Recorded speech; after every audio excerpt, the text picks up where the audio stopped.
그래서 외국인 대상으로 관련된 사업을 하신다면 저는 앞으로 5년, 10년 아주 시장성이 박달하고 아마 우상향할 겁니다. 그래서 외국인 대상으로 한번 사업을 고민해 보시면.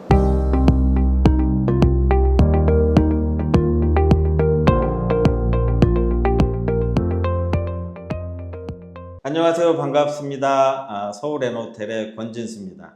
제가 요새 소개할 때 본캐와 부캐를 자주 사용하는데요. 제 본 캐릭터는 24년차 호텔리어고요. 그리고 요새 부캐들이 좀 많아졌습니다. 한 3가지 정도 되는데요. 첫 번째는 경희대학교 호텔경영학과에서 학생들을 지도하고 있고요. 두 번째는 지자체나 관광공사의 자문이나 심사 역할을 하고 있습니다. 그리고 마지막 3번째 부캐가 제가 최근에 좀 밀고 있는데요. 작가로서의 삶을 앞으로 좀 살아볼까 하고 있습니다. 그래서 제가 최근에 책을 하나 출간을 했고요. 나는 꼬마 빌딩 대신 꼬마 호텔에 투자한다 라는 책을 출간을 했습니다. 생각보다 좋은 내용도 많고, 그리고 우리나라가 2027년까지 3천만 명 외래 관광객을 목표로 하고 있습니다. 이게 얼마나 대단한 숫자냐면요. 우리나라에 제일 외국인들이 많이 방문했을 때가 2019년도에 1750만 명입니다. 이 인원의 거의 2배가 앞으로 방한할 예정이고요. 당연히 관련된 산업군들은 너무나 좋겠죠. 그래서 책 한번 꼭 읽어보시고 좋은 인사이트 얻으셨으면 합니다. 네, 대표님 어떻게 보면 해외 배낭여행 1세대이자 한국 게스트하우스 창업 1세대이지 않습니까? 어떻게 이렇게 시작하게 되었는지 그 부분이 좀 궁금합니다. 원래 모든 사람들이 그러듯이 여행을 좋아하고요. 대학교를 졸업하고 나서 한국에 게스트하우스를 오픈하고 싶었습니다. 그래서 1년 정도 여행을 갔다 왔고요. 호주, 뉴질랜드, 그리고 뭐 인도네시아 발리, 태국 등을 돌아다니면서 벤치마킹할 게스트하우스를 선정했습니다. 그리고 한국에 와서 게스트하우스를 오픈했고요. 지금은 이제 매도하고 없는데 사례를 들어드리면 5층짜리 건물이고요. 그 5층짜리 건물을 신축해서 1, 2, 3층은 제가 게스트하우스를 운영을 했고요. 4층에는 원룸을 5개 만들어서 임대하고 5층에는 제가 직접 거주했습니다. 어떻게 보면 그 20년 전에 만들었던 제 그 1호점이 아마 지금 꼬마 호텔의 휴식 아닐까 생각해 봅니다. 자, 그때가 연도로 따지면 언제쯤 되죠?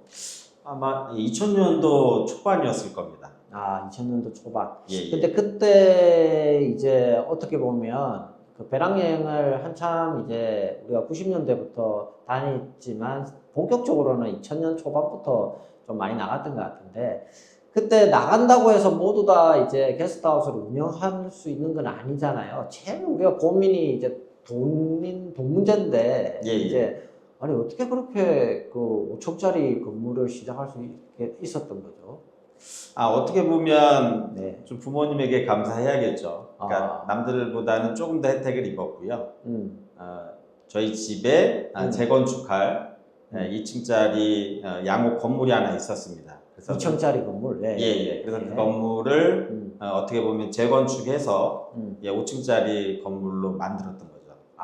원래는 이제 2층짜리 건물이었는데 그걸 이제 5층으로 올리고 이제 어떻게 보면 게스트하우스 겸 본인도 거주하시고 그게 오피스 같은 것도 있었나요? 그렇게 되면 오피스는 없었고요. 그러니까 어떻게 보면 지금 이제 뭐 제가 책에도 썼지만 꼬마 호텔이라는 게 어려운 개념이 아니라 내가 직접 거주하면서 임대도 하고 사업 수익도 얻을 수 있는 그런 모델을 지금은 이제 체계화됐지만 그때는 막연하게 만들어 봤던 거죠. 그럼 그때 처음 시작할 때는 동네가 어디셨던 겁니까? 지금 어떻게 보면은 신설동 지역이고요. 구로는 종로구 승인동입니다. 거기에는 외국인들은 많이 안 갈 것 같은데 그럼 대부분 외국인들이 좀 많이 게스트하우스 이용하셨는가요? 어때요? 아니 그러니까 생각보다 네네. 그때나 지금이나 외국인 숙박 수요는 상당히 많고요. 그러니까 저희 주변에서도 좀 의아했습니다. 그러게. 예, 어디선가 외국인들이 캐리어를 끌고 배낭을 메고 예, 저희 호스텔로 방문을 했었으니까요. 네, 그러면 우리가 대부분 뭐 지금 현재 뭐 홍대 연희동, 그다음에 성수동, 뭐 이태원 이쪽에 외국인들이 많으니까 단지 그쪽에 숙박 시설이 있어야지만 가능할 것 같다고 생각을 하지만 또 그렇지는 않았네요. 그때부터. 그러니까 제가 지금 사업을 하면서 이렇게 보면은 이게 모든 게 수요와 공급 아닌가. 뭐냐면 2000년도 초반에도 뭐 저희가 배낭여행을 나갔듯이 해외 여행객들이 상당히 많았고요. 그들을 위한 숙소가 필요한데 그런 것들이 공급이 없었던 게 저희가 잘 됐던 이유였던 것 같습니다. 어떤 지역이다 하더라도 일단 그 공급 자체가 없으니까 물량이 없으니까 우리가 숙소가 없으니까 외국인들이 안심하고 호스텔 개념으로 올 수 있는 숙소가 없었는데 그걸 잘 게스트하우스, 호스텔이라는 인식을 시켜서 외국인들을 유인했던 게 주요했던 것 같은데요. 그렇죠. 그러니까 지금도 뭐 우리가 내국인뿐만이 아니라 외국인들도 2030 MZ 세대들이 여행을 하는데요. 그때도 마찬가지였습니다. 다만 이제 지금과 조금 상황이 틀린 것들은 지금은 뭐 명동이나 종로나 홍대나 게스트하우스들이 상당히 많은데요. 아마 20년 전도 초반에는 서울에 한 손꼽을 정도로 한 20개 미만이었던 걸로 생각이 됩니다. 그 정도밖에 안 됐어요? 예. 그래서 이제 저희 같은 경우도 이제 1호점 오픈하고 나서 주변에 5호점까지 확장해서 운영을 했던 기억이 있습니다. 그래서 이게 어떻게 보면 초기에는 제가 청소하고 그 다음에 손님 응대하고 1인 다역을 했었는데요. 그때 따지고 보면 가장 수익도 좋고 직접 재밌게 운영하지 않았었나 이렇게 생각을 해봅니다. 아니 그러면 5호점까지를 혼자서 이게 다 해결이 가능한가요? 나중에는 이제 저희가 우리 뭐 아르바이트 파트타임으로도 썼고요. 그리고 뭐 지금도 그런 인원들이 있지만 그 외국인 관광객들이 외국인 배낭여행객들이 일하면서 우리가 워킹홀리데이 가듯이 일자리가 필요하거든요. 그러니까 발런티어 개념으로 그런 외국인들을 고용해서 뭐 청소도 하고 그 다음에 리셉션 업무도 대행을 하고 그런 식으로 운영을 했었습니다. 자, 그러면 이제 한국을 방문하는 외래 관광객 중에 이제 좀 젊은 배낭여행 세대들이 편안하게 저렴하게 묵을 수 있는 숙소가 2000년대 초반까지만 해도 한 20개 미만 한국에 그 정도밖에 외국인들한테 알려지지 않았다는 게 정말 뜻밖의 의외예요. 호텔은 많지만 이제 저렴한 게스트하우스 그리고 그 또 같이 그 여행 친구를 만날 수 있었던 호스텔 개념 이런 개념은 이제 그때부터 시작이라고 봐도 될까요? 예, 그렇게 볼 수 있겠죠. 생각보다 그렇게 오래 물론 뭐 소규모로 여러 개 숙소들이 뭐 있었긴 하겠지만 우리가 그때는 그 지금 이제 아고다나 부킹닷컴 말고 뭐 호스텔 월드, 호스텔 부킹스 뭐 이런 것들이 있었는데 실제적으로 우리가 서울에 숙소를 검색을 하면 두세 페이지 넘어가지 않을 정도로 지금은 뭐 이게 뭐 몇백 개, 몇천 개를 넘어가서 어떻게 보면 첫 페이지에 들어가기도 좀 힘든 부분들이 있었는데 그때는 그런 경쟁은 없었다라고 생각이 됩니다. 뭐 요즘 뭐 전주 하록마을도 게스트하우스가 150개 정도 된대요. 그렇죠. 서울에만 한 20, 30개 정도도 안 됐습니다. 진짜 의외입니다. 자, 그러면 이제 게스트하우스에서 시작을 해서 지금의 이제 서울 N 호텔까지 이렇게 성장하게 된 노하우가 처음은 이제 자연스럽게 나왔네요. 남들이 못 발견한 시장을 빨리 뛰어들었다. 그리고 이제 외국인들 대상으로 수요를 넓혀갔다. 근데 자, 거기서부터 이제 쭉 이제 호텔까지 가는 과정이 좀 궁금합니다. 어떠한 노하우들이 있었는지 설명 좀 부탁드리겠습니다. 그러니까 초기에는 막연하게 뭐 제가 여행도 좋아하고 이 외국인들이 여행을 하는데 서울에 그런 숙소가 없으니까요. 내가 요 관련된 뭐 우리가 게스트하우스라고 부르든지 뭐 백패커스라고 부르든 용어는 많지만 이런 숙소를 스테이를 운영을 해보면 잘 되겠다는 그런 생각을 했고요. 그 다음에는 뭔가 조금은 이론적으로 좀 부족한 이런 부분들이 있었습니다. 그래서 이제 사업을 먼저 하고 제가 2006년도에 경희대 호텔경영대학원에 들어가서 이제 석사하고 박사를 했는데요. 네. 그 부분이 오히려 저에게는 어떤 이론적인 배경을, 왜냐하면 이게 막연하게 사업을 하는 것과 이론적으로 호텔업에 대해서 공부도 하고 향후 전망을 좀 예측을 하다 보니까 이 사업은 되겠다. 이게 어떻게 보면 네. 국민 소득 수준이 올라갈수록 환대 산업은 커질 수밖에 없거든요.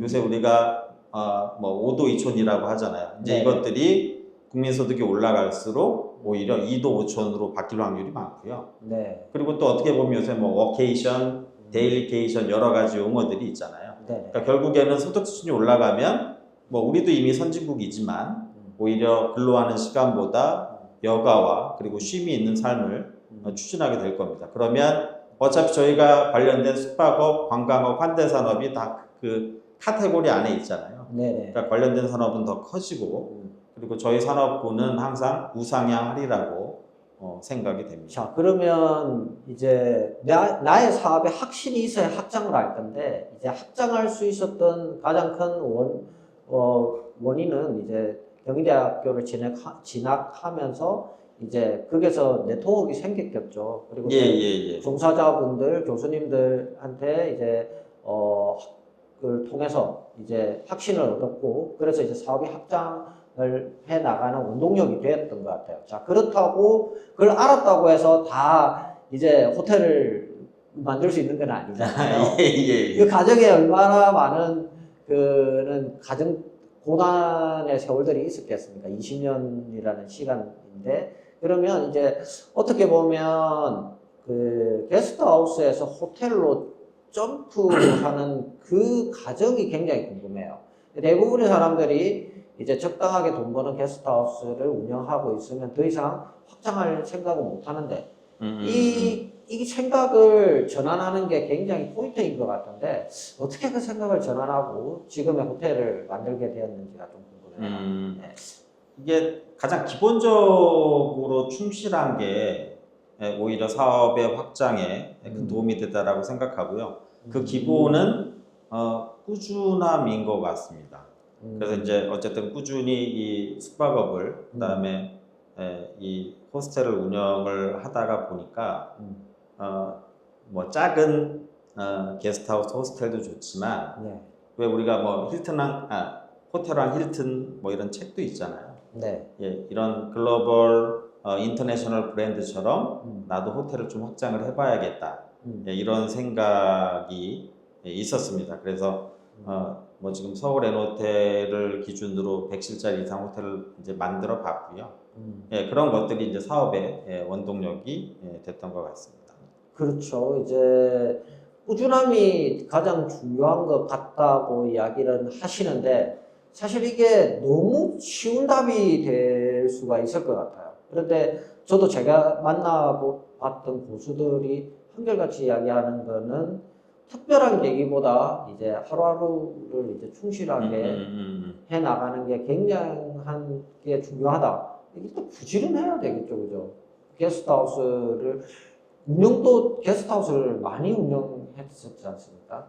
그리고 이제 호텔까지 가는 그 과정들이 부지런함이 없으면 안 된다고 보시는 거죠. 예, 그리고 또 하나는 제가 이제 어떻게 보면 주먹구구식으로 어떻게 보면 그 일반적인 매뉴얼도 없이 5점까지 운영을 했었거든요. 그러다 보니까 이 좀 어떤 체계적인 매뉴얼 그리고 호텔업에 대한 근본적인 어떤 이런 이론적 배경이나 지식이 좀 필요했습니다. 그래서 아까 말씀드렸듯이 경희대에서 호텔 경영학이라는 이 학문을 따지고 보면 제가 좀 졸업을 늦게 했는데요. 그러니까 박사학위까지 거의 한 17년을 학교에 있었습니다. 엄청 오래 동안 있었네요. 예, 중간에 좀 휴학도 많이 하고요. 또 뭐 메르스 사드 그리고 최근에는 저희 팬데믹 기간도 있었잖아요. 그러다 보니까 오히려 좀 오래 공부하면서 오히려 더 이론적 배경을 더 쌓을 수 있고 예, 업에 대해서 공부하고 그 다음에 연구하고 또 이것을 바로 제 사업에 적용시킬 수 있는 그런 계기가 되었던 것 같습니다. 지금까지는 굉장히 순탄한 삶만 살아온 것 같은데, 예, 제가 알기로는 팬데믹 때 굉장히 고생을 했던 걸로 알고 있어요. 그때 정말로 모든 걸 포기할까봐 저도 내심 걱정이 되었거든요. 호텔은 이제 사업은 벌려놨는데 갑자기 팬데믹이 터지고 이제 관광객 수요가 뚝 끊기자 그때 어떻게 이거 가정은 어땠었는가 좀 궁금합니다. 사실 뭐 네. 지금 제가 말씀드리는데요. 그렇게 오래 갈 줄 몰랐습니다. 그러니까 제가 뭐 메르스, 사스, 사드 다 겪어봤는데요. 네. 보통은 한 뭐 5, 6개월 지나면 조금 힘들긴 했지만 시장이 제자리를 찾고 또 어떻게 보면 진짜 행운이었었는데 제가 여태까지 20년 이상 업을 하면서 네. 그렇게 힘들었던 적이 없었어요. 그래서 이번에 코로나 팬데믹도 한 6개월, 길어봤자 니까지 1년이면 끝나겠지라고 해서 운영을 했었습니다. 그런데 또 반대로 보면 네. 제가 이제 느끼는 부분들이 이게 위기와 기회가 맞물려 있다 이런 것들을 요새 아주 많이 느끼거든요. 그러니까 코로나를 지나고 나서 어떻게 보면 이 산업군이 더 단단해졌고요. 그리고 기회가 더 많이 생겼습니다. 그래서 제가 그 부분은 조금 이따만 말씀드릴 텐데 네. 이 코로나 기간 동안 요 K컬처라는 요 콘텐츠가 오히려 전 세계 관광객들을 서울로 한국으로 몰려오게 하는 그런 계기가 됐고요. 향후 전망은 아마 저희가 2019년도에 가장 많은 외국인들이 방한했거든요. 네. 무려 1750만 명이라는 외국인들이 방한했는데 앞으로 2027년까지 3년밖에 안 남았는데 3천만 명을 목표로 하고 있습니다. 제가 이제 좀 궁금한 점은 팬데믹 기간이 이제 끝나고 이제 여전히 정체적인 사람들이 있고 같은 업종이라도 그리고 또 방금 대표님이 말씀하신 것과 같이 그때 교훈이 참 많이 성숙하게 했다. 더 단단해지는 것 같다. 이렇게 말씀하시는 분도 있습니다. 그 차이가 왜 나는 것이고 또한 이제 지금 또 어려움을 겪고 있는 분들에게는 어떤 말을 해줄 수 있을지가 좀 궁금합니다. 이게 어떤 부분에서는 네. 저도 이게 요새 너무나 빨리 바뀌어서 조금만 한눈을 파면 따라가기 힘들거든요. 네. 근데 또 반대로 따지면 이게 또 여기서 설명하기에는 아주 길어지지만 네. 뭐 디지털 트랜스포메이션이라는 이 디지털 혁신과 네. 그다음에 요새 SNS로 모든 정보와 관련된 것들이 빠르게 전달되고 퍼지고 확산되고 있거든요. 네. 그러니까 결국 이것들을 빠르게 접목시키고 따라갈 수 있는 분들은, 따라갈 수 있는 기업은 더 확장이 될 거고요. 또 그렇지 못하면 조금은 뒤처지는 그런 경향이 있다라고 생각이 됩니다. 그래서 지금 뭐 전 세계적인 관광 시장도 그렇고 저희 업종도 그렇고 양극화가 저희 환대 산업에도 적용되는 것 같아요. 그래서 그런 부분에서는 내가 무엇을 잘할지 좀 집중하고 그리고 이타 업종들과 협업하고 하는 것들이 중요하다라고 생각이 됩니다. 그런데 한 가지 긍정적이고 희망인 것은 저도 요새 관련된 뭐 그게 게스트하우스가 됐던 관광업이 됐던 F&B가 됐던 외국인 대상으로 하는 업종은 네. 무조건 시작하라고 권해드리고 있거든요. 지금 실질적으로 내국인들은 어떻게 보면 좀 여력이 없습니다. 가처분 소득이 전혀 없어요. 왜냐하면 내가 가지고 있는 부동산 가격이 정체돼 있고요. 그다음에 떨어지고 있고요. 그다음에 기준금리는 올라가고 이 내가 뭐 이자 내고 이런 것들을 하다 보니까 실질적으로 여력이 없습니다. 그런데 저희가 대상으로 하는, 그러니까 제 기준으로 보면 이 외국인 관광객들은 한번 가만히 생각해 보시면 돈이 있던 없던 이 여행을 왔잖아요. 네네. 예, 한국에 와서 돈을 쓰러 오는 거지 아끼러 오진 않거든요. 예, 그래서 외국인 대상으로 관련된 사업을 하신다면 저는 앞으로 5년, 10년 아주 시장성이 박달하고 아마 우상향할 겁니다. 그래서 외국인 대상으로 한번 사업을 고민해 보시면 좋지 않을까 하는 생각을 하고 있습니다. 자, 보면 이제 디지털 전환에 대한 말씀하셨고, 이제 디지털 전환이 굉장히 중요한 포인트다. 팬데믹 이후로 이 디지털에 적응하는 사람이 이제 결국은 이제 살아남는 사람이다라는 부분과 또 하나는 트렌드를 잘 읽어야 되는 거고, 그 트렌드 속에 이제 관광산업은 인바운드가 굉장히 활성화될 것이다라는 걸 예측해 주셨습니다. 그런데 지금 이제 일단 서울 해안 호텔과 이제 호스텔 코리아 기준으로 봤을 때 외국인 비율과 이제 내국인 비율은 대표님 업장에서는 어떻습니까? 지금 뭐 네. 제가 운영하는 곳들은 일단 서울에 위치하고 있으니까요. 네. 거의 90% 이상이 외국인입니다. 와, 대박이네요. 예, 그리고 네. 작년에 2023년 기준으로 네. 1,100만 명의 관광객들이 한국으로 왔거든요. 네. 그런데 일단 서울 기준으로 하면 네. 특히 중저가 객실은 거의 만실이라고 생각하시면 됩니다. 이게 왜 그러냐면 제가 K컬처에 대해서 한번 말씀을 드릴 텐데요. 네. 지금 오는 주 고객들은 2030 외국인 MZ세대들입니다.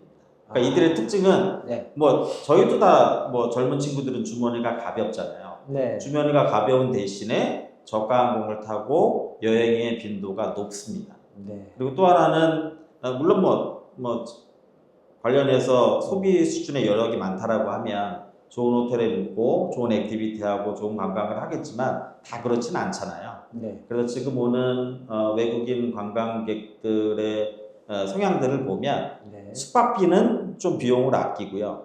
그 비용을 가지고 뭐 관광 상품을 경험하고 구매한다든지 액티비티를 한다든지 이런 소비 행태를 우리가 볼 수 있습니다. 네. 제가 계속 이제 이 인바운드는 집중하셔야 된다라고 지금 말씀을 계속 드렸었는데 역시 이제 이 통계로 이제 보면 90%가 외국인이라고 합니다. 그리고도 이제 중저가 호텔 입장에서는 수용이 안 될 정도로 이제 서울 기준입니다. 외국인들이 많이 온다고 보는 부분인데, 자, 그러면 이렇게 외국인이 증가하는 게 K-팝의 영향인 것 같은데, 이 부분에 대해서 어떻게 생각하십니까? 제가 아까 네. 위기와 기회가 맞물려 있다라고 말씀을 드렸는데요. 네네. 제가 한번 퀴즈를 드려볼게요. 제가 한번 질문을 드려볼게요. 네. 저희가 코로나 기간에 2020년부터 2022년까지 코로나 팬데믹 기간이었잖아요. 네. 대표님은 어떻게 지내셨나요? 힘들었죠. 뭐 밖으로 나가지도 못하고. 예. 네. 그리고 네. 집안에서는 어떻게 생활하셨죠? 집안에서 보통 이제 음식 시켜 먹고 그리고 이제 또한 이제 넷플릭스나 이제 그렇죠, OTT 뭐 이제 영상들을 많이 봤죠, 주로. 예. 제가 질문 드린 요지는 이겁니다. 여기서 지금 답이 나왔습니다. 뭐냐면 우리나라가 대한민국이 미국과 함께 세계인에게 컨텐츠를 공급할 수 있는 나라 안에 들어갔던 겁니다. 그런데 이것이 우리가 지금 말씀드린 DX 혁명과 SNS의 확산, OTT의 확산으로 전 세계인들이 한국의 컨텐츠를 넷플릭스를 통해서 유튜브를 통해서 컨텐츠와 K-팝과 K-드라마를 즐겨봤던 겁니다. 그래서 이게 어떻게 보면 너무나 우리나라 관광의 행운이자 기회였던 게 전 세계에 한국을 알릴 수 있는 계기가 됐어요. 그것도 1년이 아니라 3년 동안. 그래서 어떻게 보면 저는 이게 세뇌됐다는 표현을 쓰거든요. 3년 동안 K 컨텐츠에 K-팝에 K-드라마에 전 세계인들이 빠져든 겁니다. 그리고 이제 코로나 팬데믹이 지나고 여행을 떠날 수 있고 이동의 자유가 생겼잖아요.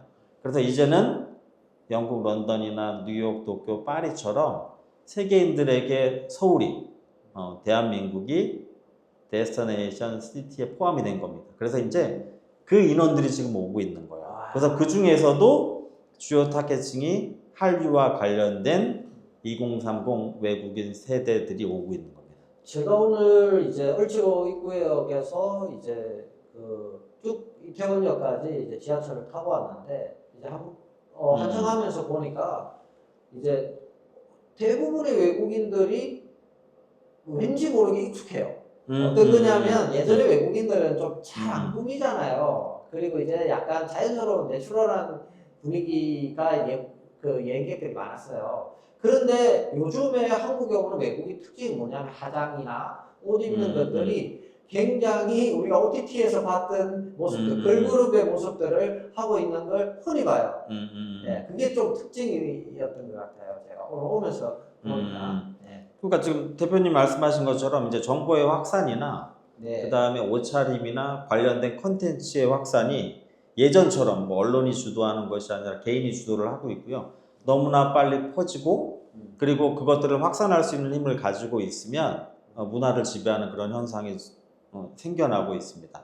그런데 제가 왜 계속 관련된 외국인 관련된 사업을 진행하셔도 된다라고 말씀드리냐면 지금 대표님 말씀하신 이런 외국인들이 올해 하반기가 되면 거의 2배 정도 늘어날 거고요. 와, 자신하실 수 있으세요? 예, 자신할 수 있습니다. 그리고 2027년까지 3천만 명 이상이 늘어날 겁니다. 그런데 여기 하나 제가 우려하는 부분들이 있어요. 관련된 정책이나 이런 부분들로 외국인들을 한국에 오게 할 수는 있지만 저희가 근본적인 고민들을 해봐야 됩니다. 제가 만약에 도쿄를 간다면 파리를 간다면 먼저 선행하는 것들이 있거든요. 일단은 비행기표를 구매하겠죠. 네. 그리고 그에 알맞는 숙소를 예약을 해야 됩니다. 왜냐하면 이게 기본적으로 저는 이게 게스트하우스가 됐던 에어비앤비가 됐던 호텔이 됐던 의식주의 하나로 보는데요. 비싸든 싸든 숙소가 있어야 제가 스테이하고 움직이고 휴식을 취하고 씻고 여행을 떠날 수 있거든요. 그런데 비행기표는 있지만 알맞은 숙소가 없다라고 하면 이제는 여행 선택지를 바꿔버립니다. 이게 어떻게 보면 이제는 도시 간의 경쟁인데요. 우리 주변에도 많이 있잖아요. 도쿄, 싱가포르, 홍콩, 기타 도시와 경쟁을 할 수 있는. 근데 그 중에서도 이 숙박시설은 확충하는 데 시간이 많이 걸립니다. 제가 N호텔을 직접 신축을 해봤거든요. 얼마나 걸렸어요? 예, 7년. 100실 정도 되는. 예, 100개실 정도 되는 호텔은 일단 사업계획 승인도 받아야 되고요.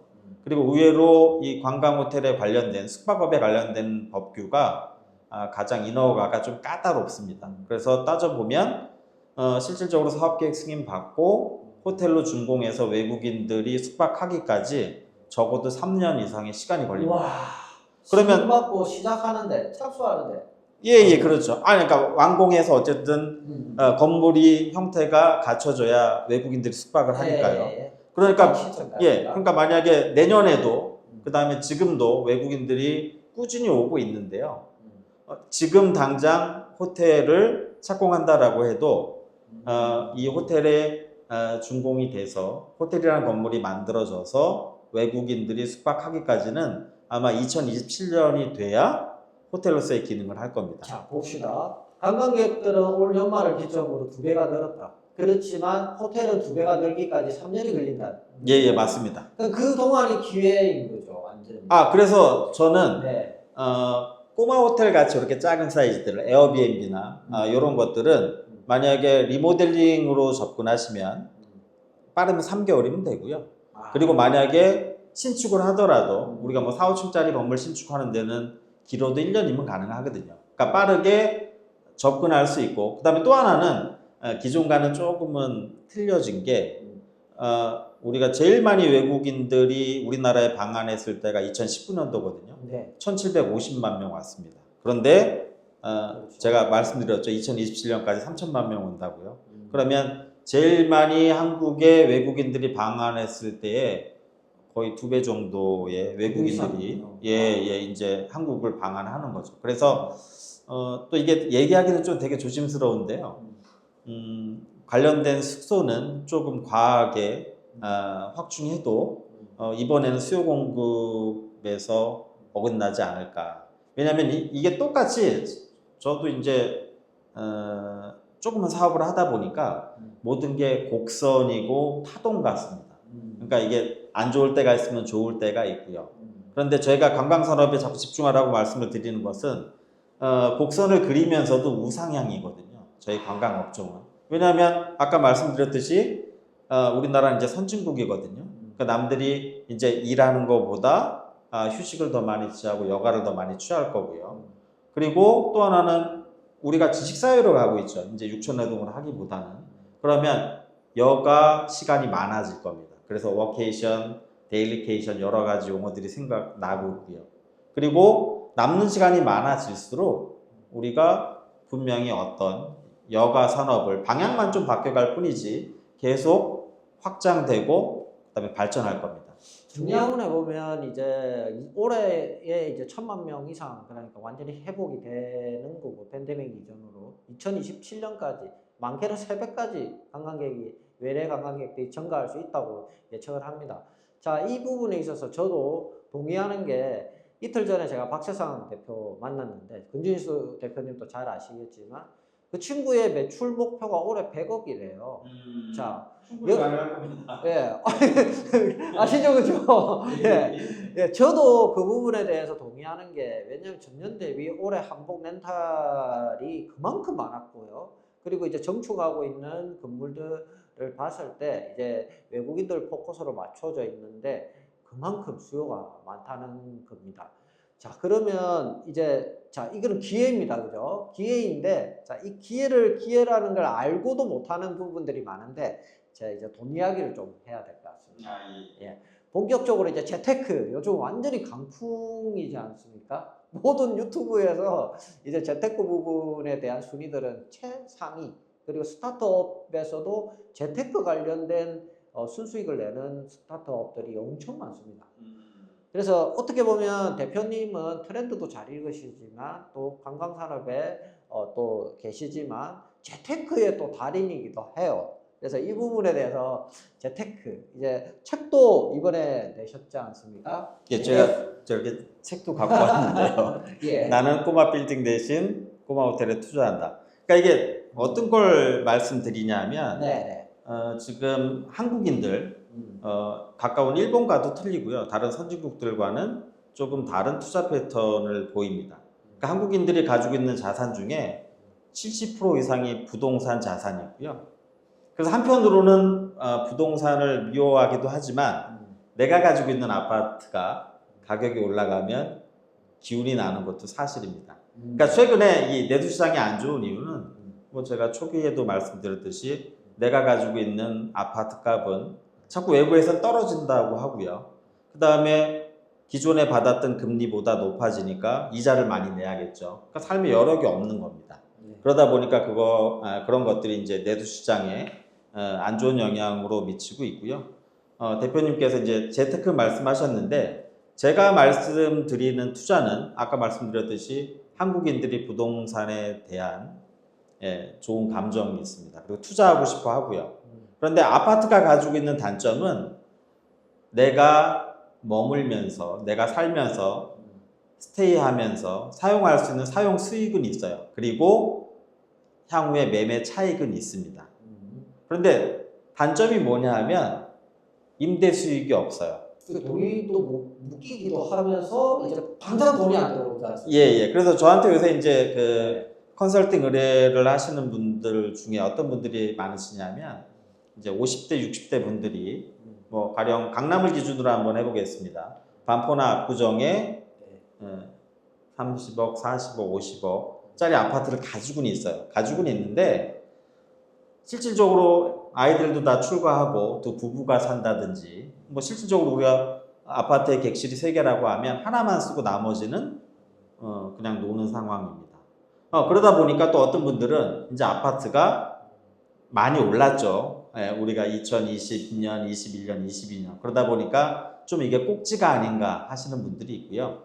그래서 그런 분들이 제가 지금 말씀드린 꼬마 빌딩을, 꼬마 호텔을 매입을 하시면 이게 일단 사용 수익이 있고요. 두 번째로는 임대에서 얻을 수 있는 임대 수익이 있고요. 그리고 세 번째는 꼬마 호텔 운영이 생각보다 그렇게 어렵지 않거든요. 꼬마 호텔로 운영하시면 사업 수익이 있습니다. 그리고 임대 수익과 사업 수익이 높아지면 당연히 매매 수익은 올라가겠죠. 그래서 제가 꼬마 빌딩보다 지금 답은 다 드렸잖아요. 외국인들이 매년 2자릿수 이상으로 성장을 할 겁니다. 그래서 꼬마 호텔 관련된 사업을 하시면 직접 살면서 임대 수익도 얻으실 수 있고요. 그리고 사업 수익도 얻을 수 있고, 만약에 매매하지 않더라도 매매 수익도 얻을 수 있습니다. 그래서 물론 여러 가지 재화들이 있지만 이 꼬마 호텔처럼 내가 사용하고 수익하고 임대도 얻고 매매 차익도 얻을 수 있는 이런 상품은 많지 않은 것 같습니다. 그래서 전체적인 지금 외국인을 대상으로 한다면 그와 관련된 부동산 사업을 해보시기를 저는 추천드립니다. 일단 그 트렌드를 읽어보면 분명히 성장세는 맞고 외국인들 관광객들 그리고 이제 꼬마 빌딩이나 호텔에 투자하고 싶은 마음은 있는데 과연 이제 비용이 얼마나 들지 또 이렇게 평범한 사람들이 이렇게 투자할 수 있는 건지 그게 좀 그러니까 저도 그런 질문을 많이 받는데요. 네. 의외로 꼬마 호텔을 운영하기는 어렵지 않습니다. 보통 이제 보통 저한테 오시는 분들이 야 너는 호텔을 20년 동안 운영했으니까 하는 거지 우리가 할 수 있겠어? 라는 말을 하시는데 요새 관련된 프로그램이 너무 좋아졌고요.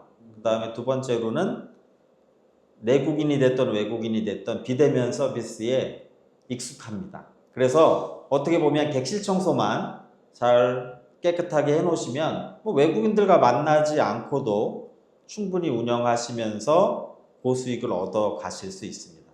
이제 팬데믹 때 이제 그런 부분들 비대면으로 다 바꾸시고 대표님 같은 경우는 거의 또 임금비 역시도 외국인들 고용하셔서 지금 운영이 되고 있는데 그러한 서비스에 대한 불평이나 이런 건 없는가요? 호텔은 원래 진짜 사람이 서비스해주는 이런 것들이 전통적인 방식이었지 않습니까? 근데 이제 그런 부분들이 많이 바뀌었고요. 오히려 서비스에 관련된 부분은 저는 그렇게 보면 될 것 같아요.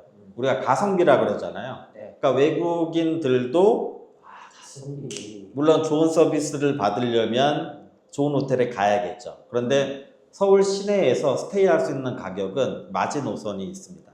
그래서 오히려 가격 경쟁력만 있으면 아침 조식이 없더라도 그리고 서비스가 뭐 비대면이니까 서비스할 것들이 없겠죠. 그러니까 핵심 포인트는 객실만 깨끗하고 좋은 인테리어를 가지고 있다면 운영하시는 데는 그렇게 어렵지는 않습니다.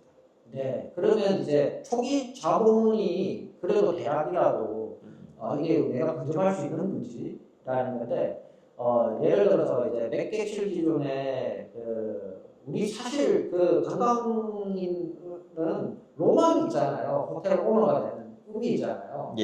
자, 만약에 우리가 호텔을 운영하고 싶으면 최소 자본으로 한 어느 정도에 근접할 수 있을까요? 이게 어떻게 보면 지역마다 틀린데요. 실질적으로 저희가 뭐 객실 15개, 20개 기준으로. 근데 지금 어떻게 보면 시장이 매도자 우위 시장으로 바뀌었습니다. 왜냐면 지금 외국인들이 벌써 이미 많이 들어와서요.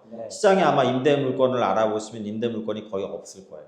그래서 만약에 임대로 시작하시면 뭐 적은 금액으로는 5천만 원도 가능하시고요. 왜냐면 보증금이니까요. 임대니까. 1억 갖고도 가능하십니다. 그리고 또 하나는 운영은 실질적으로 객실 만약에 15개라고 보면 하루에 청소할 수 있는 객실이 그렇게 많이 생기진 않습니다. 보통은 한 반 정도, 7개 정도면 본인이 청소하셔도 되고요. 그리고 만약에 그게 싫다고 하시면 제가 볼 때는 시간당 한 11,000원, 12,000원 정도 한 반나절 4시간 기준으로 5만 원 정도 주시면 충분히 일할 사람들을 구할 수 있고요.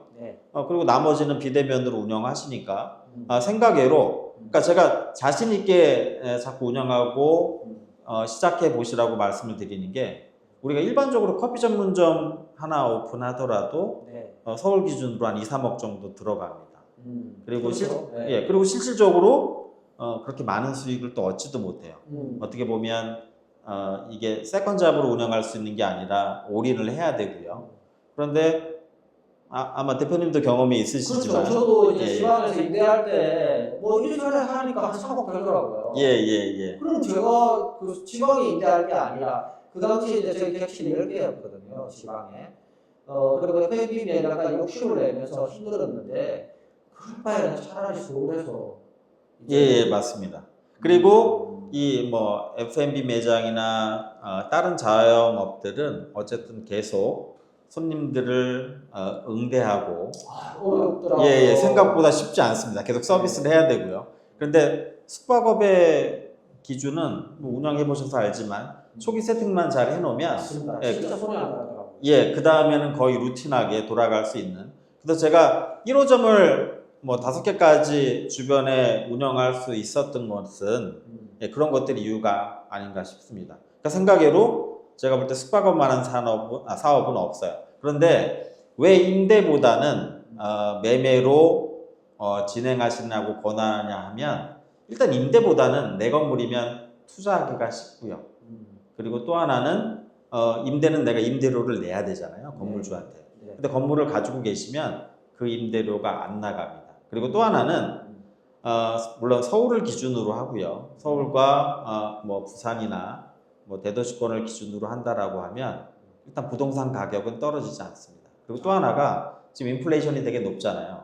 이럴 때는 자산을 가지고 계신 게 어쨌든 인플레이션도 해지할 수 있는 그런 면에서는 조금 힘들더라도 매매로 투자하시기를 저는 적극 권장합니다. 그리고 또 하나가 생각보다 그렇게 또 돈이 많이 들어가지는 않습니다. 왜냐하면 이게 상업용 건물이다 보니까 물론 또 뭐 꼬마 호텔로 진행하시면 일부 주택이 들어갈 수도 있지만 만약에 상가라고 하면 지금 대출이 생각보다 많이 나오고요.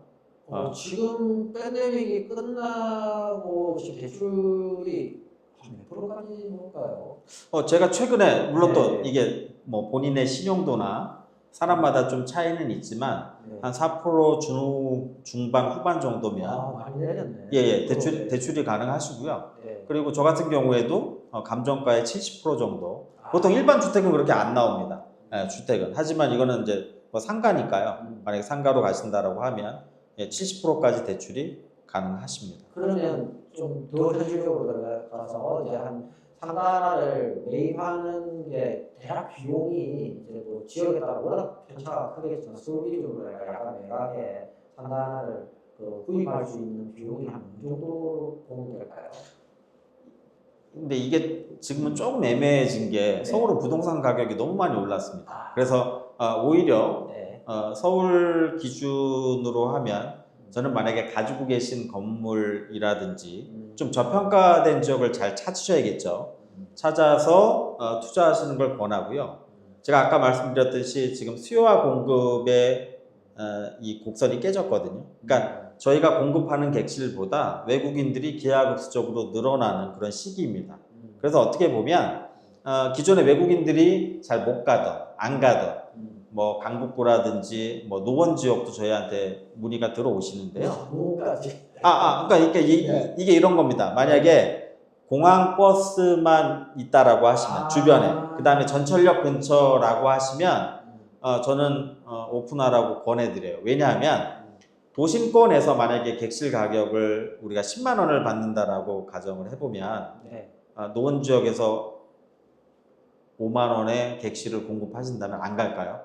갈 외국인들이 있을 겁니다. 그리고 저희들도 뭐 해외 가면 1시간 거리에 호텔에 가죠. 결국은 이게 이제 그 숙박비가 올라가고 수요 공급에 의해서 서울의 잘대들이 많이 부족해지면 어쨌든 가격을 찾아서 그리고 지방 가는 것보단 낫잖아요. 그래서 그런 데까지 수요가 확산이 되겠죠. 대신 이제 만약에 어떤 대내외적인 여건으로 뭐 관광시장이 축소가 된다라고 하면 우리가 뭐 아파트값 올라갈 때도 강남을 중심으로 도심권에서 올라서 외곽으로 뻗쳐나가잖아요. 빠질 땐 또 외곽에서부터 이렇게 줄어가듯이 그런 특성을 보일 수는 있겠죠. 하지만 이게 뭐 완벽한 사업은 없지만 저는 그런 말씀 드리거든요. 코로나 팬데믹에도 아까 대표님 질문하셨지만 어떻게 버텼냐. 이게 다른 F&B나 다른 기타의 자영업이나 소기업의 업종은 만약에 내가 타겟팅하는 고객이 90% 이상 없어지면 몇 달만 해도 이게 뭐 사업을 지속 가능하기가 쉽지가 않겠죠. 근데 저희 업종은 저희는 외국인 대상이었거든요. 외국인들이 90% 이상이 사라졌습니다. 그런데도 버텼어요. 그런데도 유지를 했습니다. 그 이유가 어디에 있냐면 제가 계속 이제 의식주의 주라고 말씀을 드리는데 결국에는 이게 스테이예요. 의식주의 하나입니다. 그래서 코로나 기간에 저희도 외국인 대상이 아니라 내국인 대상의 주방이라든지 일주일 단위요. 그 다음에 2주 단위라든지 그리고 월 단위의 객실로 판매를 했습니다. 그래서 아마 뭐 대표님도 아시겠지만 호텔의 삶이라든지 여러 가지 관련된 업종들이 호황을 누렸던 적이 있거든요. 그러니까 어떻게 보면 부동산업이면서 가장 안정된 사업이 아닐까. 최소한 망하진 않습니다. 내국인 대상으로 이 월방으로 그 다음에 뭐 분기별 객실로 판매를 하면 내가 수익을 좀 작게 가져가는 거지 내 사업이 망하진 않는다. 그래서 좋은 업종이라고 말씀드릴 수 있어요. 진짜 위기 속에서도 이 숙박업은 버틸 수 있는 게 된다는 부분인데 진짜 어떻게 보면 숙박업에 대한 새로운 정의를 해주시는 것 같아요. 이렇게 숙박업에 대해서 이제 소상하게 저희가 알지는 잘 모르거든요. 사실 그걸 또 이야기를 하지도 않고요. 그래서 저희들은 추천만 하고 있는데 오늘 정리가 잘 되는 것 같습니다. 또한 이제 제가 알기로는 대표님은 컨테이너 하우스하고 스몰 그 모듈형 주택 이런 부분도 일가견이 있으신 걸로 알고 있어요. 또 다양한 시도들을 또 많이 해본 걸로 알고 있는데 요즘 저한테 제안이 오는 게 그 지역에서 이러한 이제 땅들 그리고 또한 이제 임야가 좀 그 규제가 좀 풀려서 캠핑장을 하고 싶다는 분들이 많으세요. 근데 이러한 부분들에 대해서 어떠한 관광적인 측면에서 봤을 때 이 사업성이 있는 건지 사실은 이제 일본 같은 경우도 팬데믹 때 캠핑 열풍이 불었었어요. 그래서 이제 젊은 친구들이 산을 사서 캠핑장을 만들고 했었거든요. 그런데 이게 3년을 못 가더라고요.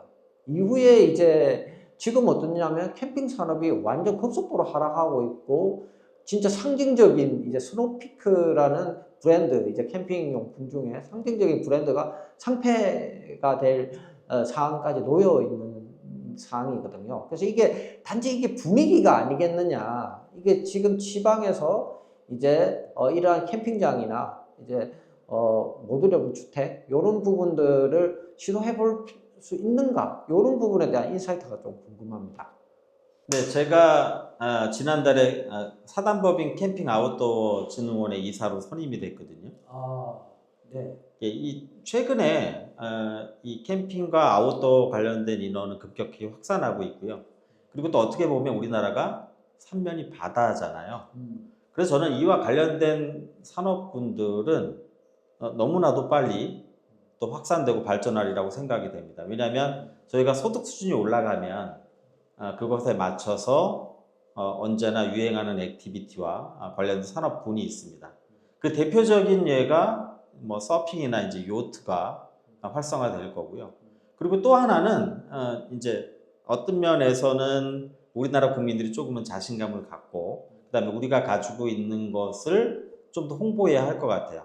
그러니까 서울처럼 이렇게 주변에 좋은 산이 가깝고 많은 곳이 없습니다. 맞습니다. 네, 그리고 또 한편으로는 이것들을 외국인들이 몰라서 못 가거든요. 그리고 또 어떤 면에서는 저도 자주 즐기긴 하지만 저희가 등산하고 나서 막걸리도 먹고 파전에 이런 것들을 즐기잖아요. 그런데 오히려 내국인들이 이걸 되게 안 좋게 보시는데 뭐 대표님도 여행 많이 해보시지만 다른 나라는 등산하고 나서 그걸 즐기고 싶어도 현지 체험이잖아요. 그런 인프라 자체가 없습니다. 그래서 저는 개인적으로 저희가 오히려 그런 것들을 터부시할 것이 아니라 관련된 것들을 뭐 메뉴판이라든지 그리고 뭐 이 위생 관련된 거 그리고 뭐 바가지 문제라든지 이런 것들을 신경을 써야겠죠.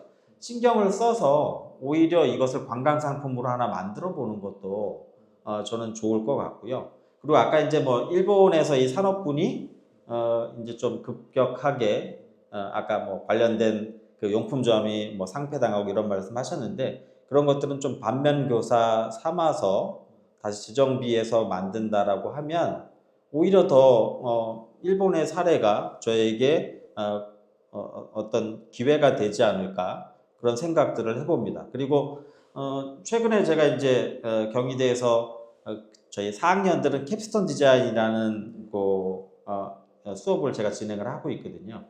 그 중에 학생들이 이제 어떤 아이디어들을 갖고 왔냐면, 내국인과 외국인이 우리의 로컬 음식점을 체험하는, 실질적으로 올해 제가 관련된 자료를 보니까 기존에는 K-팝이나 K-컬처, 그다음에 쇼핑 관련된 것들이 외국인들이 방한하는데 1위의 요인이었으면 지금은 미식 관광입니다.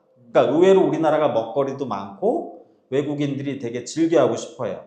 그런데 그런 것들은 제가 볼 때 여러분들도 마찬가지 아닌가요? 이제 관광시장이 개별 배낭여행, FIT로 개편이 되면서, 왜 우리가 에어비앤비의 모토도 있잖아요. 여행은 뭐 체험하는 거야, 로컬 살아보는 거야, 뭐 이런 것들처럼 오히려 우리가 가지고 있는 이런 그 좋은 우리 특히 F&B 관련된 것들은 이게 터부시할 게 아니라 오히려 외국인들이 즐길 수 있게, 그 중에 하나가 요새 뭐 김밥이라든지 뉴욕에서 순대를 팔고 있거든요. 뭐 떡볶이는 이미 더 파퓰러 돼 있고요.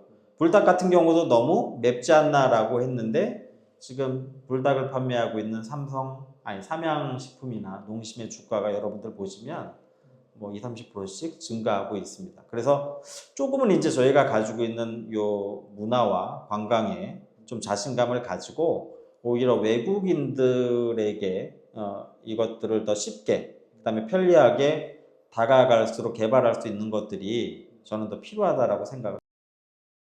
이제 그 우리 문화를 잘 그 접목시키면 충분하게 이제 어필이 된다는 부분인데, 투자 관점에서 이제 예를 들어 캠핑장을 만들거나 아니면 이제 지역에 워케이션 센터를 만들거나 이런 부분에 있어서 사실 외국인들이 지역까지 내려가는 비율이 너무 적잖아요.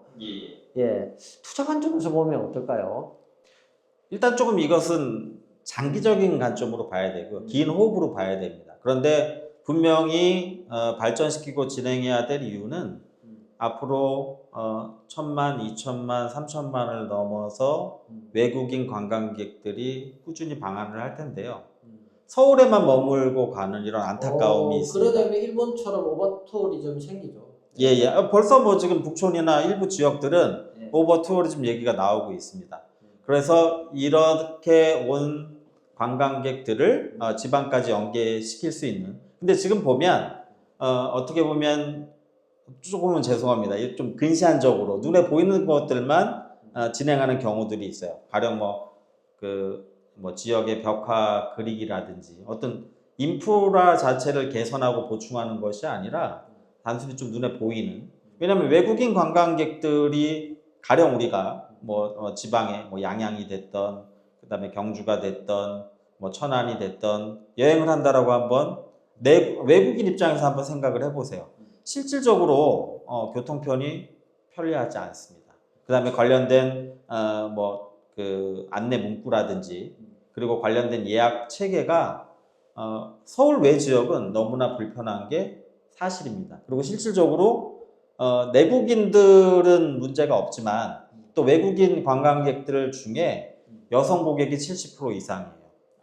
예, 여성 고객들은 서울의 지역에 관광을 한다는 것 자체가 일단 가장 중요한 게 안전에 관련된 문제고요. 언어적인 문제. 그래서 이런 것들을 외국인 입장에서 보고 개선시켜야지만 이 지역 관광까지 활성화될 수 있는 이런 모티베이션이 될 것 같습니다. 그래서 제가 국내 여행에서 이제 컨설팅 할 때 리뷰 관리하셔야 된다. 외국인들은 이 리뷰에 대한 중요성을 엄청 더 생각한다. 안전한 부분 때문이라고 말씀을 드리는데, 내국인 리뷰도 관리 안 하는데 외국인 리뷰를 관리하시겠습니까? 그러다 보니까 이제 외국인들이 서울은 안전한 도시야, 그렇지만 지역은 알 수 없어, 이런 생각들이 들 수 있을 것 같아요. 좀 장기적으로 봐야 될 필요는 있을 것 같습니다. 그러니까 의외로 뭐 지금 대표님 말씀하신 것처럼 외국인들이 그 정보를 모를 거라고 생각하시는데요. 저희만큼 정보 확산이 더 빠르고요. 그리고 그들의 언어로 후기를 통해서, 저희도 어떤 제품 구매할 때 요새는 후기 다 보잖아요. 네. 그래서 그것들을 관리하고 마케팅하는 업체도 있듯이 우리가 그 지역에 대한 후기, 그리고 좋은 글, 좋은 동영상, 이런 것들이 대단히 중요합니다. 그리고 어떻게 보면 우리나라는 현재 섬이잖아요. 예, 그러니까 우리나라에 올 때 어떻나요? 일단 기본적으로 항공편이 잘 갖춰져야 한국에 올 수 있듯이 지금 서울까지는 너무 편리하게 올 수 있습니다. 요번 연도 제가 이제 그 지난주에도 저는 신문을 보니까 뉴스에서 접한 게 이제 인천공항이 올해 11월에 제 인천공항을 개항을 합니다. 그러면 1억 명 수송이 가능해요. 1억 명의 입출국이 가능합니다. 그러면 그 인원들이 현재 서울에만 머무르게 될 거예요. 그래서 이게 전체적인 문화관광부 입장에서도 서울에는 오히려 지금 포화가 돼서 어떻게 보면 아까 말씀하신 오버투어리즘 문제들이 나올 텐데 이렇게 모객된 고객을 지방까지 소비하고 그다음에 지역 재생의 어떻게 보면 모티베이션으로 삼을 수 있는 이런 정책들이 장기적이라도 뭐 이게 교통과 관련된 이런 인프라는 단기적으로 절대 진행할 수는 없거든요. 장기적으로 진행을 해서 이 관광객에 관련된 소비와 그다음에 지역 재생에 크나큰 도움이 됐으면 합니다. 네. 자, 책에 대한 이야기 좀 들려주셨으면 합니다. 물론 이야기하다 보니까 많은 부분이 나오긴 했는데 책에 대한 소개와 이제 어떤 내용을 좀 다루고자 했는지 좀 궁금합니다.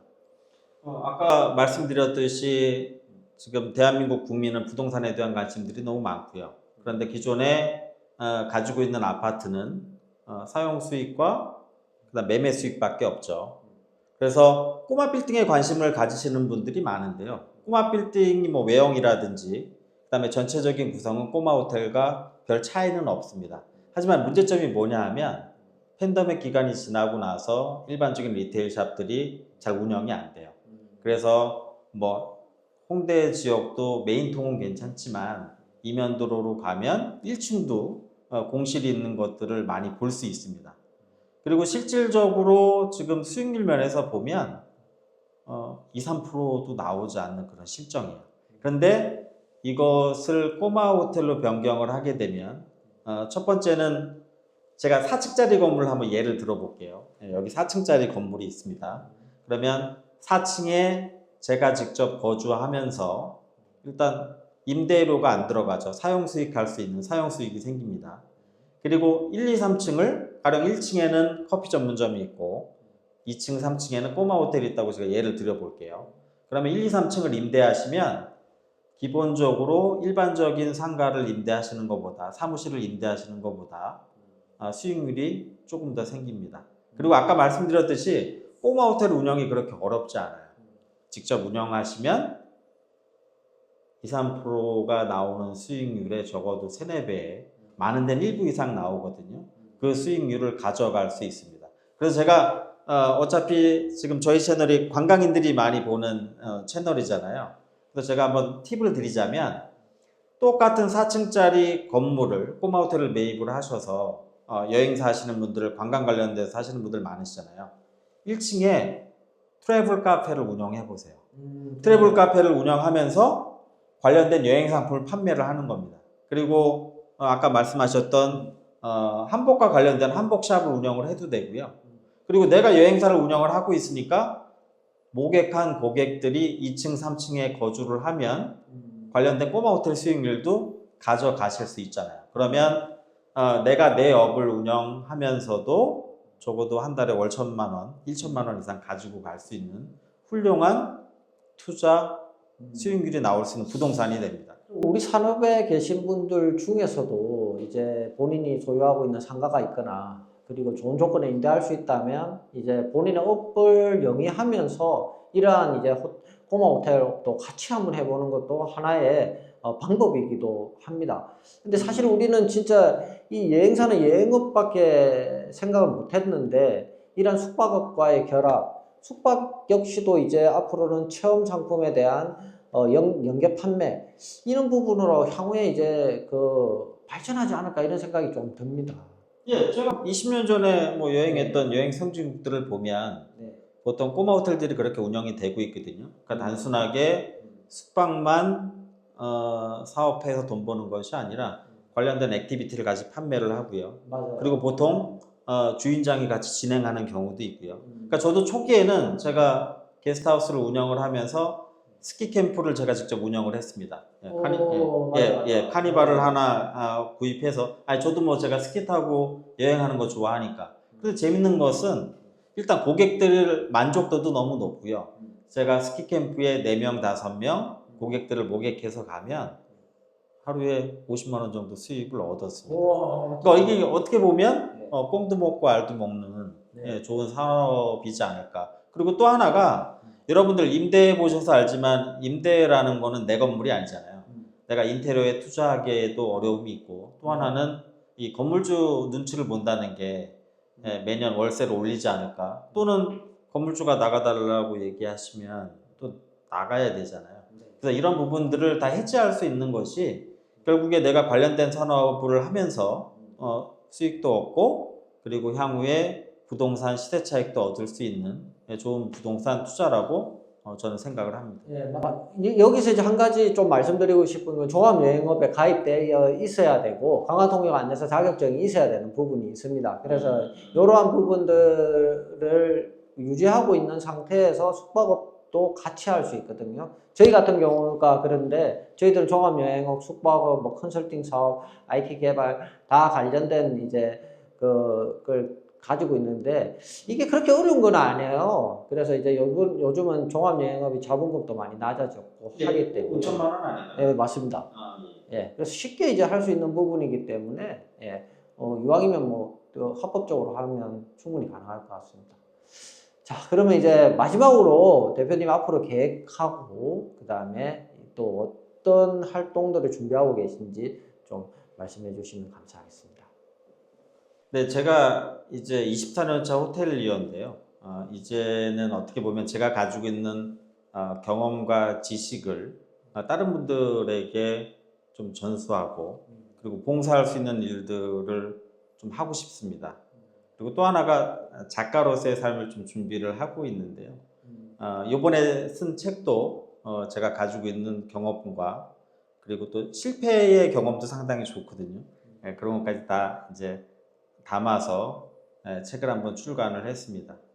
그리고 또 하나가 여러분들에게 아까도 말씀드렸지만 꼬마 호텔을 한번 시도해 보시라고 제가 말씀을 드리고 있는데요. 이게 우리가 이 관련된 산업으로 수익을 창출하고 사업하고 지속 가능한 사업을 하는 것도 중요하지만, 또 하나는 우리나라의 관광 산업을 위해서도 이 양질의 좋은 숙소들이 많아야 되거든요. 근데 아까 말씀드렸듯이 우리가 100실 이상의 뭐 고급 호텔만 필요한 것이 아니라 지금 2030 주머니가 가벼운 외국인들이 한국에 방한하고 그리고 관광하고 액티비티를 하려면 이 가성비 있는 좋은 숙소들이 많이 필요합니다. 그리고 이런 것들이 결국에는 지금 뭐 20대, 30대의 외국인 관광객들이 한국에 만족하면 나중에 또 다시 오겠죠. 그리고 또 하나가 그 친구들이 40대, 50대가 돼서 아이들을 데리고 왔을 때는 그때도 저가의 숙박시설에 쓸까요?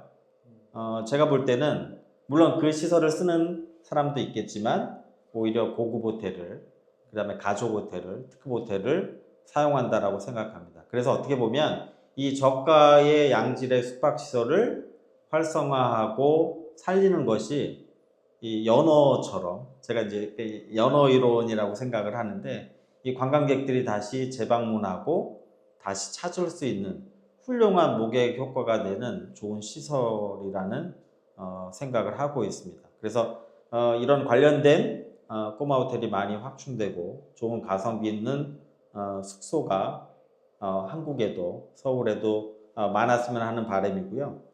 그리고 저도 이제 이 관련된 뭐 책을 쓰고 정보들을 얻다 보니까 앞으로 5년, 10년 동안 관광산업은 너무너무나 좋을 것 같아요. 그래서 저희가 초반에도 말씀드렸지 이 위기와 기회는 맞물려 있습니다. 저도 코로나 때 너무 힘들었지만 또 오히려 코로나가 지난 이후에 작년부터 너무너무 바빠졌거든요. 그래서 이제는 우리 관광인들이 조금 더 자신감을 갖고 파이팅 해봐도 좋을 것 같습니다. 그래서 마지막은 대한민국 관광 파이팅으로 해보면 어떨까? 좋습니다. 예, 대한민국 관광 화이팅! 파이팅!